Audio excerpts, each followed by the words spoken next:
Hello, and welcome to the Capital Gains Show. My name is Aaron, and in this show, I defend capitalism and criticize socialism.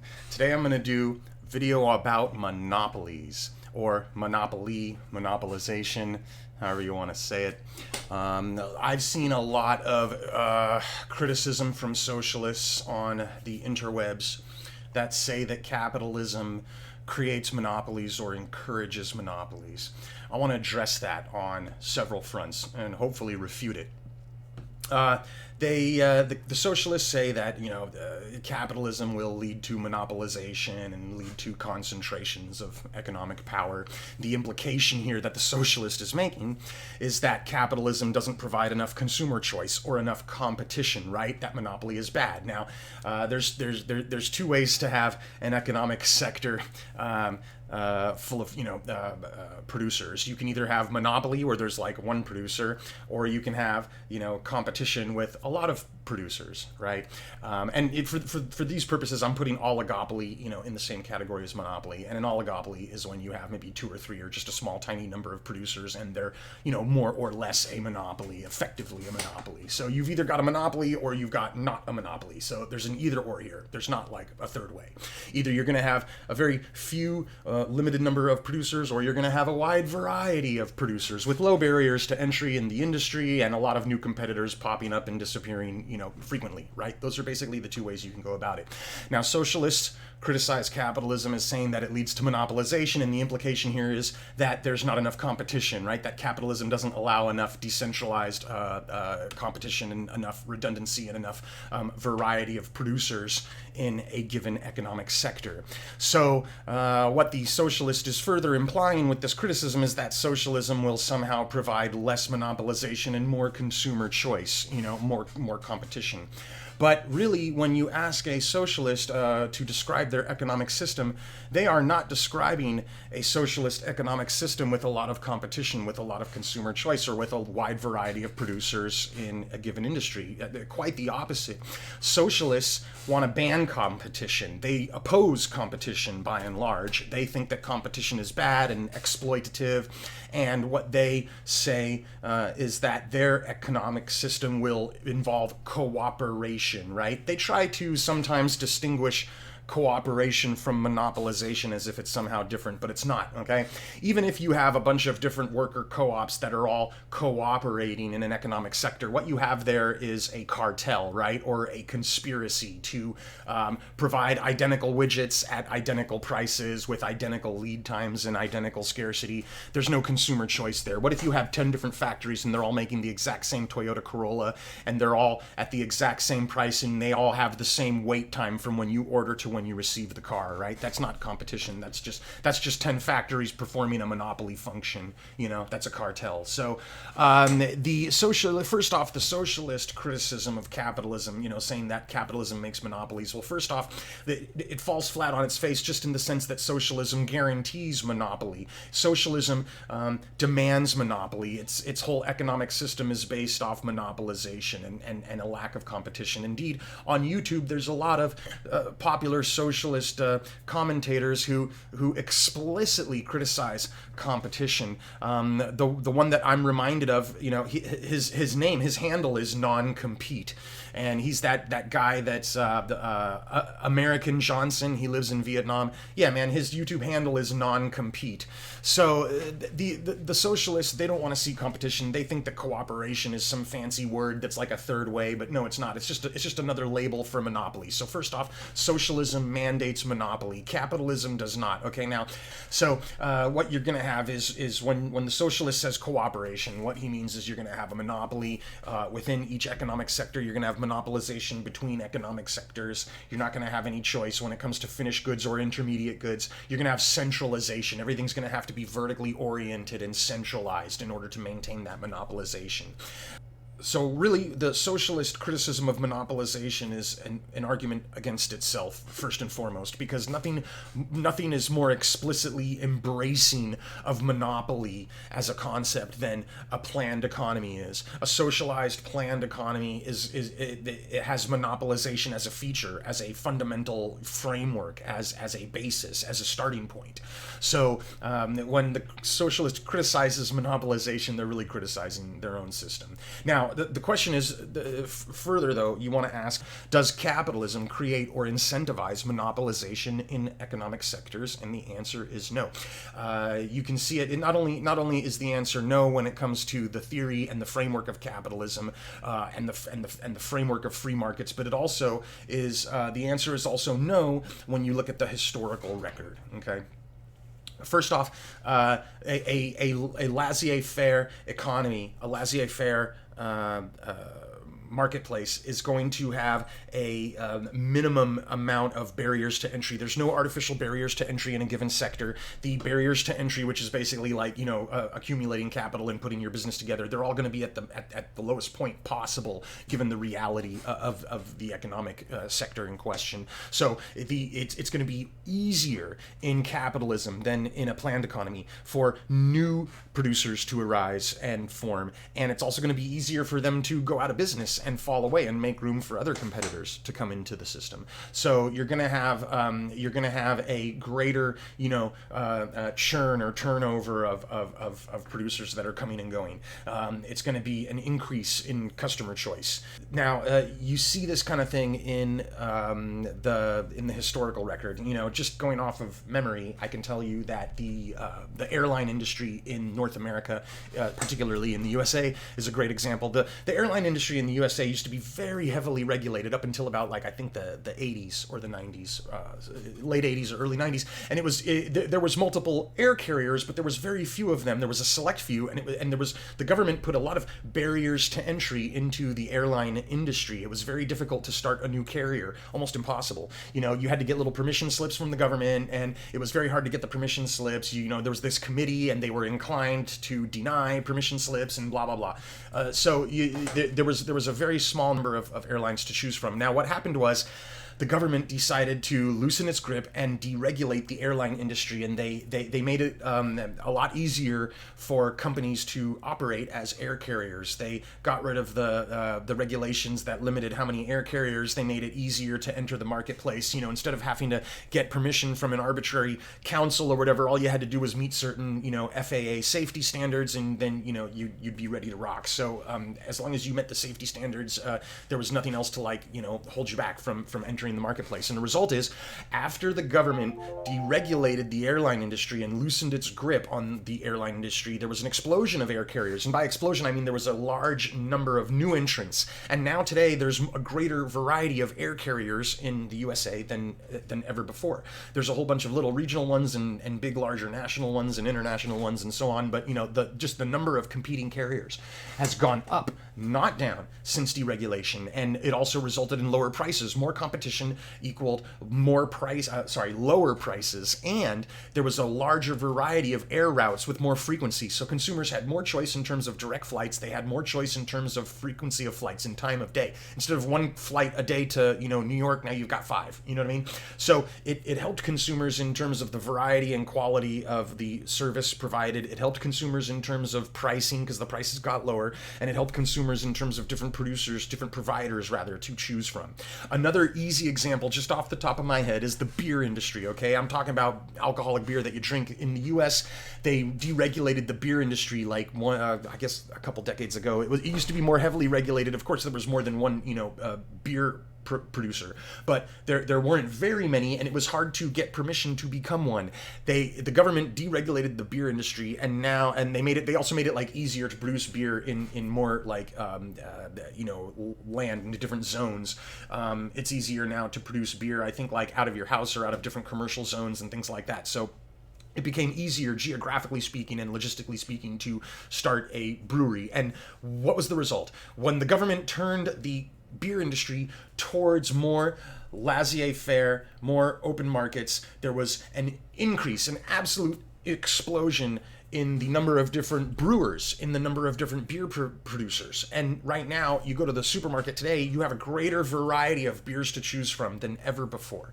And there's more specialty brews, like the quality went up. And now it is true, some people will counter, oh, well, InBev bought a bunch of beer manufacturers, and that's true. So some of the big beer companies, it made it easier for them to buy up a lot of competitors. But despite that, there's a larger variety of new entrants into the market, and the overall total number of beer producers, of competing beer producers, went up, not down. The number of consumer choices went up, not down. The quality of the product went up, not down. You still got your swill, you still got your Keystone and your crap that tastes like crap and is cheap, but you also have a larger variety of craft beers that are more expensive, that have a more refined, palate, that are more specialized and have a wider variety of ingredients, and they're more experimental, and the whole experience from a consumer perspective has vastly improved. Trust me, I know. I'm a beer drinker. I know, but when I see it, there's more choice to me and more creativity and craft in terms of the products that I can choose from than ever before, hands down. So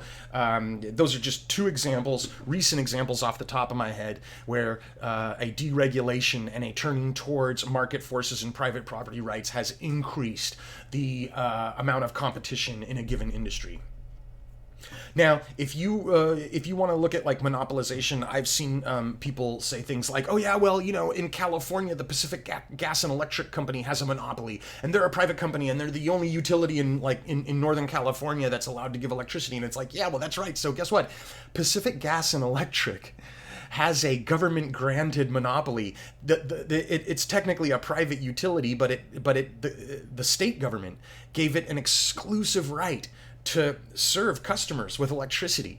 You can't compete with PG&E. You'll get shut down. Your company will get seized by the government. The police will literally seize your company if you try and compete with PG&E in California. And if you resist them seizing your company or shutting you down, then you'll go to jail too. They'll straight throw you in jail for that. That's illegal. You don't have permission to operate a utility, and you will not ever get permission. You cannot take your case to the government, present them all your business plan, and say, I want to compete with PG&E. They'll laugh at you and throw you out of Sacramento and out of the Capitol. And if you defy the government and go ahead and try and start up your utility anyway, you will be fucking arrested, man. It's a no-go. So the only monopoly that the utility company has in California is a government-granted monopoly. This is not a monopoly that the market granted them. This is not a monopoly that they got by buying out competitors or underselling competitors. In fact, the prices are stupid high because they have a captive customer base. And that's thanks to the government permission slip. That's thanks to government regulation. Now, so generally speaking, in the historical records, socialist economies, or economies that lean more towards socialism, have much less competition and much more monopolization than countries whose economies lean more towards capitalism and market forces. Let me give you a very recent example. Mexico, just south of me, for the last 80 years or so, has had a monopoly on their oil industry, and particularly gas stations. I'm going to focus on the gas stations where people go and pay at the pump to fill up their cars. For the last 80 years, Mexico has had only one company that is allowed to sell gasoline and operate gas stations in the country, and that is Pemex. And it stands for Petroleum Mexico or whatever. Now, if you tried to open a competing gasoline station in Mexico, your station would get seized by the government and you would get thrown in jail. You would be charged with a crime for breaking the government-mandated monopoly, the government-enforced monopoly. Pemex is a nationalized company in Mexico. The government owns it. The people own it. It's people-owned. It's worker-owned.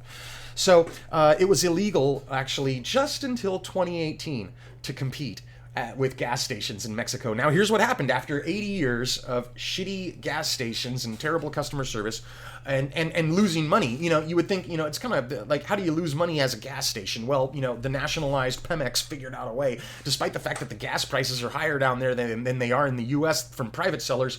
Pemex was losing money. And now Pemex, what happened was in 2018, the government finally decided to try liberalizing the gas station economy just a little bit. And what they did in 2018 was they allowed foreign too, I guess, private companies to to sell gas to consumers at the retail level. So there was private gas stations that were now allowed, and it's very limited and blah blah blah. It's still a lot of red tape, but at least now Pemex is not the only game in town by law. So what happened when the Mexican government decentralized their gas station industry? Did the monopolization increase or decrease? Did competition decrease or increase? Well, it was already at max monopoly. There was only one station, operator in town, so it couldn't monopolize anymore. But let me tell you what happened. Since 2018, there are now more different gas stations to pick from in Mexico. And it's not huge. I mean, like, Pemex still dominates, and the private companies are still kind of few and far between, but they exist now. And the competition has gone up. The amount of consumer choice has gone up, not down. Okay? So when Mexico had a highly regulated, government mandated monopoly economic sector, and when they loosened their grip, they had more competition as a result. So they just leaning towards capitalism just a little bit, man, made competition go up, not down. The monopolization went down, not up. Okay. Now, there's one point that I want to address specifically. Socialists do have a valid point about their monopolization argument when they talk about undercutting and price undercutting. Here's an example, like Standard Oil, I think it was called. There was a big oil company in the USA that had this habit like 100 years ago of trying to enforce its own monopoly, and it didn't do it with guns. What they did is they would sell oil below market rates and sometimes below cost of production in certain areas, regional areas where smaller competing oil companies were operating. And what they would do is they would undercut the price.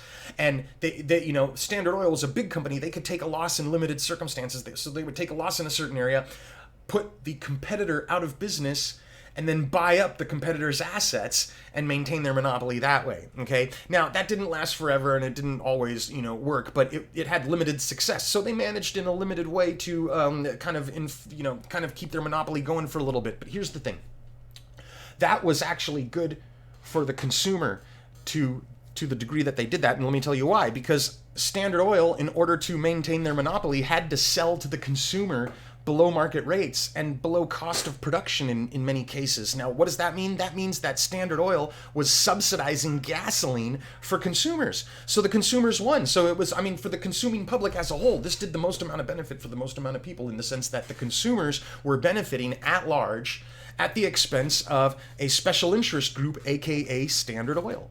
So here's the thing: you cannot just sell your product at a loss forever. You can't maintain selling product below market rates, forever. Eventually, you'll go out of business too, even though you're a very big company. So you can do that in a limited quantity, in a limited run, to knock out a competitor. That's true. But what happens after that? After you knock out the competitor, what happens? You have to raise your price back up, or else you're going to go out of business too.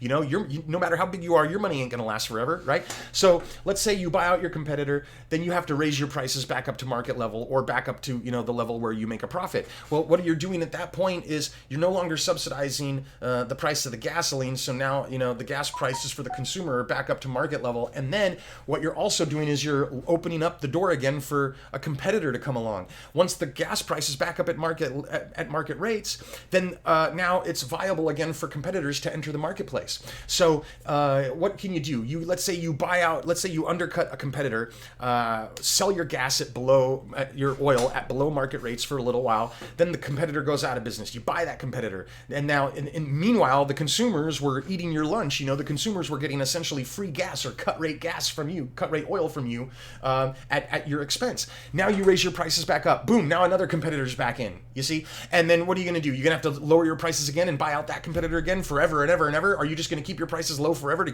keep competitors out forever? No, you're going to go out of business. So you're going to alternate between subsidizing consumers and taking a hit on your own bottom line just to keep competitors out of the market and keep your market share high. And then you're going to have to face the constant threat of competitors coming back in whenever you have to raise your prices back up to market levels in order to, keep your own bottom line, healthy. So really what you're doing is you're hurting yourself, your specialized little oil company, for the benefit of a bunch of, consumers. You're giving them free product. You're giving them reduced rate product. So it's when you have that kind of situation going on where people are selling below cost to buy out competitors, what you're doing is you're just benefiting the consumers as a whole. And really the main key here in terms of which economic system is better is the one that's going to do the most amount of good for the greatest number of people, and that is the consumers as a whole. So when a specialized company with a few thousand employees, sits there and sells below market rate gas for 10 million consumers, you did the most amount of good for the most amount of people. So the bottom line is deregulation is pro-market. Deregulation opens up competition. Markets have the lowest barriers to entry and the greatest potential for competition to happen. Free markets do it in two ways. They make it easier for competitors to appear, and they also make it easier for competitors to disappear. The ones who don't cut the mustard, the ones who can't turn a buck, the ones who can't sell at a low enough price for consumers to want to buy from them, the ones that can't do it sustainably and create a net increase in value when the bills are paid at the end of the month. So and that's part of like the whole creative destruction thing in that capitalism talks about. Deregulation opens up competition, lowers the barriers to entry in an industry, and lowers the barriers to exit in an industry. In a socialist economy, you're not going to have any competition at all. It's going to be pretty much impossible for new companies to arise to compete with already existing ones, and it's also going to be pretty much impossible for an already existing company to go out of business and make room for a new, better competitor. No matter how shitty the product is, no matter how long the wait is for the product, no matter how expensive the product is, you've got a captive customer base in socialism. You've got a planned economy. There's no competition. Everything's monopolized, and you've got a guaranteed customer, revenue stream. So you're not gonna have enough incentive to, improve the quality of your product, or reduce the price of your product, or increase the production capacity and lower the wait times for people to receive the product. And you're gonna get paid. You're gonna get paid no matter what. So what do you care? That's why customers in a planned economy suffer from higher prices, lower quality, longer wait times to get the product, and they're less happy. The customers' needs are less met, and the customers are less satisfied than in a competitive market. So if you want customer choice, and believe me, you do. If you want competition, and the socialists seem to imply that competition is good, despite the fact that their prescription for what ails the capitalist economy is monopoly. So if you want customer choice, if you want competition, if you want companies to have to earn their keep instead of having a captive customer base, then you need capitalism. You need free markets and private property rights. Thanks for watching.